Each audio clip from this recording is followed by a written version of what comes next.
the first time I could actually hear things the way I hear them in my head. Hey, what's going on? It's Duro. Today we are at Chelsea Studios putting the final touches on the Slick Rick Victory album, taking the stereo project and doing the Atmos version.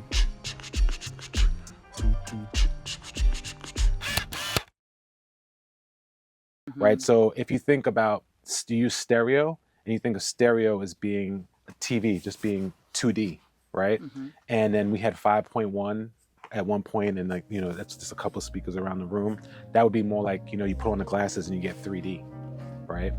Atmos is like 4D when you go to Universal Music Studios and you put the glasses on and things, but then they also blow a wind on you and there's water. To me, that's like a completely immersive experience.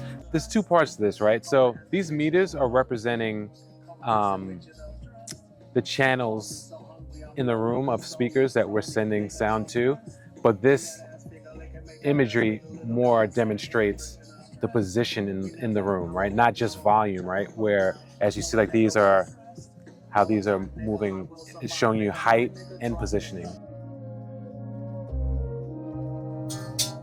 This is the ultimate, kind of Atmos setup. And so generally, for stereo, we have left and right. And here we have left, right, center, wide, sides, 2 in the rear, and 4 in the ceiling. I intentionally put the speakers in the wall because I like 5.1.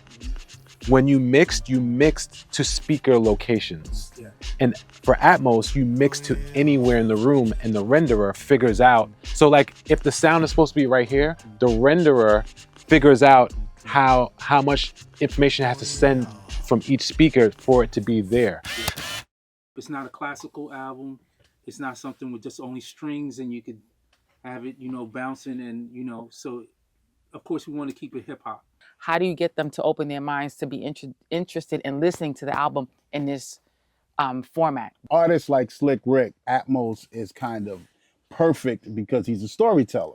There was similar pushback when things went from mono to stereo, and I think it's really exciting to be a part of, this new kind of wave or frontier of how we're going to possibly be listening to music for the next, 30 years. At this point, I don't really even know what could be next.